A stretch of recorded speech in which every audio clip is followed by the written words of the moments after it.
Jai Atmeshwar, Samarpan Yog of the Himalayas, Part 1, Episode 31. All this was a totally different experience for me. I had never experienced anything like this before in my life, and that black slab of stone was so cold that it appeared to be made of ice. My consciousness was slowly fading away. I did not realize when the tiredness of climbing that hill all day disappeared, and slowly I felt my consciousness leaving me. I felt as if I was coming to an end. The I sense within me ended completely, and then the existence of I left me and became Him. After that, I do not know what happened. I had lost consciousness. I woke up one morning and found that I was sitting with Gurudev on that big stone slab. I did not know how many days had passed. My consciousness had returned, but I still did not have any control over my body. The whole body was numb. After some time, I felt some movement in my toe and then in my fingers. After some time, I could control my body and move my hands and feet. Then I saw the flat slab of stone again in the bright light and realized that it was very big. One part of it was completely flat, and its lower portion was also flat, and it looked like a platform. It was amazing how such a stone could have got to such a great height. Whilst sitting on the stone, one could look down and see the scene of the river. There was a thick forest around the stone too, and it was a very quiet place. After a while, Gurudev started speaking. I have done my penance sitting on this stone, and for years together I have sat here and done my penance. This place was chosen by my Guru, and my Gurudev gave up his physical body at this very place. After he passed away, I performed his last rites in this place, and from that time onwards, I seem to be tied to this place. I can never leave this place. I built a hut on the opposite hill in order to meet you and have been waiting there for you. Paramatma creates everyone in a similar form and gives everyone equal chances for spiritual progress. Some souls take advantage of that chance and some do not. Every soul has an equal possibility of obtaining liberation. There is no difference between you and me.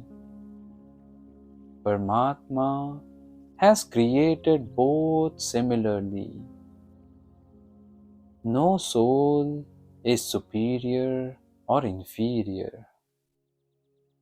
This is exactly similar to a drop of water which comes from the sky equally pure and holy. Later, it depends on where the drop lands and which form it takes. Therefore, you should also awaken the self-confidence within you that you too can reach the meditative state like me. Paramatma has created the basic form of every soul in the same way, and with every birth, the effect of that presence keeps connecting to the soul, and his journey depends on that effect. This is similar to the fact that we are affected by the company we keep. Paramatma is the energy which manages the whole universe, and that Shakti, that energy does not show favors to anyone or any bias. Everyone has equal right to that Shakti, that energy. Every soul has the full possibility of evolution, but that evolution depends upon the collectivity around us. Everything depends on the type of collectivity we get. Several years ago, my Gurudev sat on this very stone and gave me the same knowledge. And because of this very knowledge, I became self-confident so that I too can become a guru one day. Today, I too am giving you this knowledge in the same place so that your self-confidence can awaken and you too can become a guru like me. My Gurudev passed away on this very stone, and it was his wish that I should pray for his liberation and cremate his body.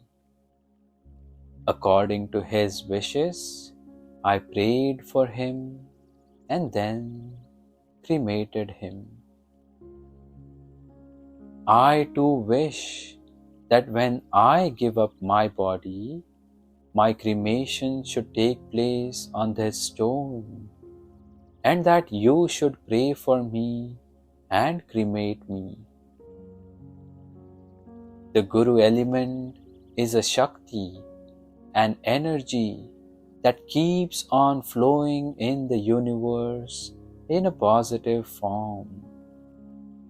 Individuals who are its mediums keep changing with time.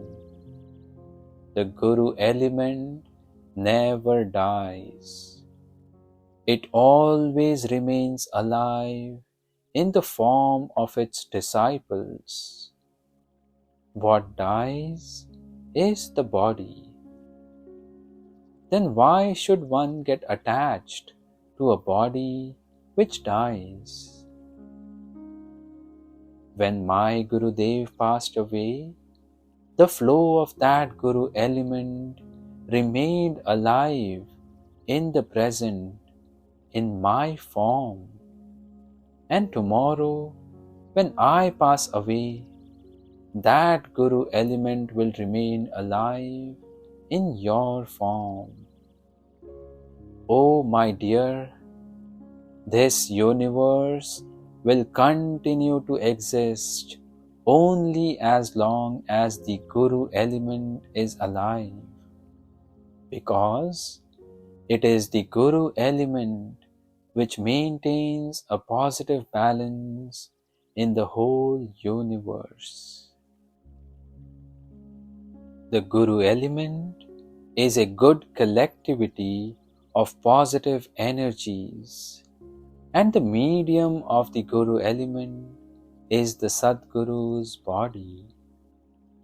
That is why it is difficult to hold on to the Guru element, but easy to catch hold of the Sadguru's body.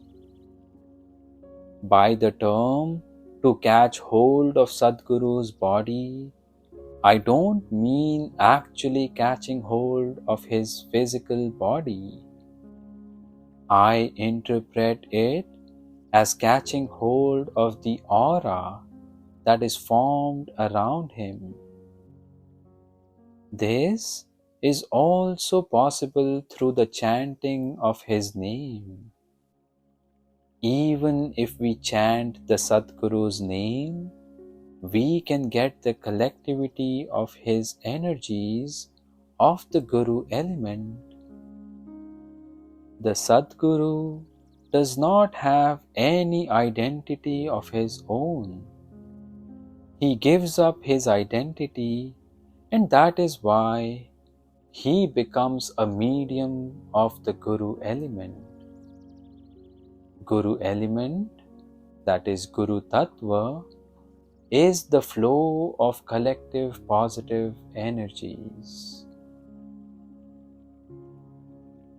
Gurudev suddenly stopped speaking and started looking towards the sky.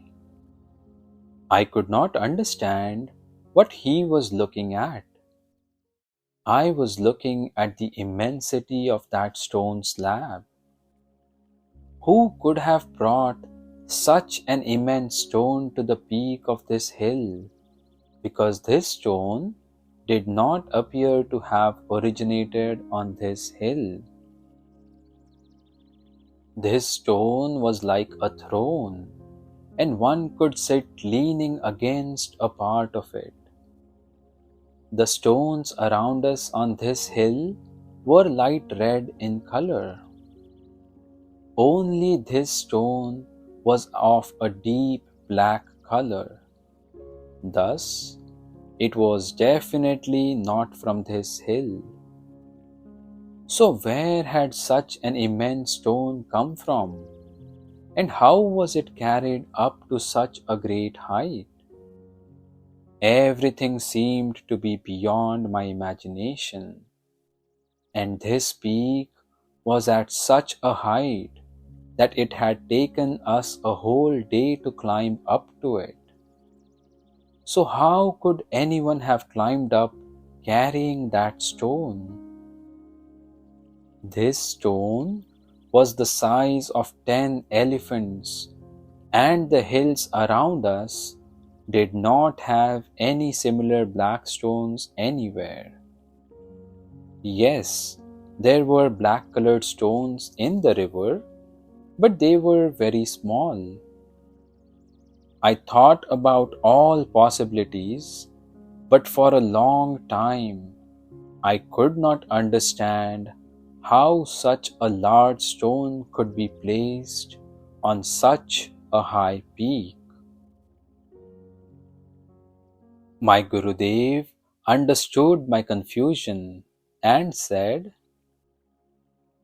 "This stone was lifted up on this peak by the Gurus of my Gurus for their disciples through the power of mantra." A mantra is not only a collection of words. It is an assemblage of Guru Shaktis, Guru energies. There is a great power in the mantra. There is a great power in the Sadguru's words. That is why in our ancient times, the naming ceremony of a newborn child would take place through some Sadguru. The Sadguru would name the child, and with the excuse of naming the child, the Sadguru's chitta would go to the child. Together with the given name were his blessings, which would remain with the child all his life. When a child receives the proximity of good collectivity right from birth, then that child grows up in the company and therefore in the proximity of good collective energy. That collectivity used to be very helpful in balancing the child. That is why this tradition of naming is very important. What is required is that it should be accepted with full faith and trust after understanding its importance, because only faith and trust develop our capacity to receive. In order to obtain knowledge from any guru, it is essential to have faith and trust in the Guru. The Sadguru is aware of the child's future, and he also knows what events are going to take place in that child's life. And he also knows which energies are required to balance the child to face those events. And only after knowing all this, the Sadguru names the child. The Sadguru bestows on the child the necessary elements which will be required to improve the child's requirements and his personality. There is great meaning in the name that has been given to the child, but the significance of that name can only be understood after the child goes through life. There is a different collective energy with every name, and the Sadguru knows everything about what is required by which child. And according to the requirements of that child, the Sadguru connects those Shaktis, those energies, to the child. Thus, that child goes through life in a balanced manner and becomes a balanced and successful person. We can also say that the Sadguru gives protection to the child's future through the act of naming him. Thus, in ancient times, in order that their child may lead a secure life, and in order to obtain good wishes for their child, people asked the Sadguru to name their child. The Sadguru does not name the child after looking at his color or his good looks or his shape. He looks at the child's soul and recognizes it. What is the level of that soul? What was the karma in that child's previous birth? He looks at the records of his karma and understands the purpose of that soul in this birth and which direction the soul will take. The Sadguru knows that direction, and he wishes that the child may travel in that determined direction and yet remain pure and safe from the web of illusion and attain the goals of his life. That is why he addresses the child by his given name and passes on his blessings with the name. Every name has its own aura, and to recognize that aura and connect it to a suitable body in the form of a name is a very important event. The purpose of every life is different, and each name has a different aura. To know and understand both these things and to connect both with a suitable body is an important act, and following their conjunction, he makes his collective energy flow through that bond. Thus, a threefold union takes place through the Sadguru during the naming of the child. The naming ceremony is a very important rite which shapes the child's future. But people see someone doing it and copy it without understanding its deeper meaning. Children who have been named in this way by the Sadguru have grown up to be strong and successful people. Not only have these children themselves become balanced, but they have done the work of balancing society too. The gardener knows how much water he should give to the trees he has planted, and he waters the small plants according to their requirements, because he knows that he can only keep them alive if he waters them according to their requirements. If he waters the plant more than is necessary, then the plant may die. Thus, the same water is life-giving for the plant, and it can also be the cause of its death.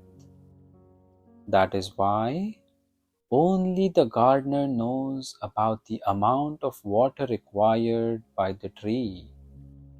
Similarly, the Sadguru knows which child requires what type of balancing, which energy, and connects him to those energies, to that positive energy.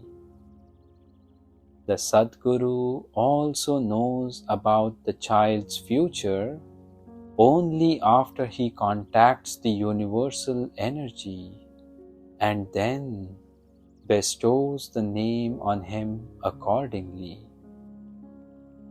It often happens that due to the wrong name given by parents to their child, the child's life is ruined, as they are not able to connect the right name with the right body.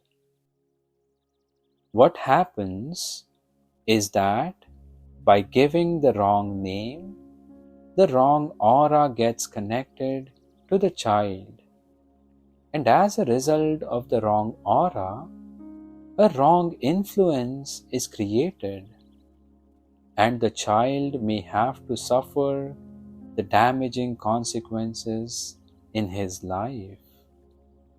Thus, a child's name can make him or break him. Jai Atmeshwar. We'll conclude today's book reading over here. Thank you for listening.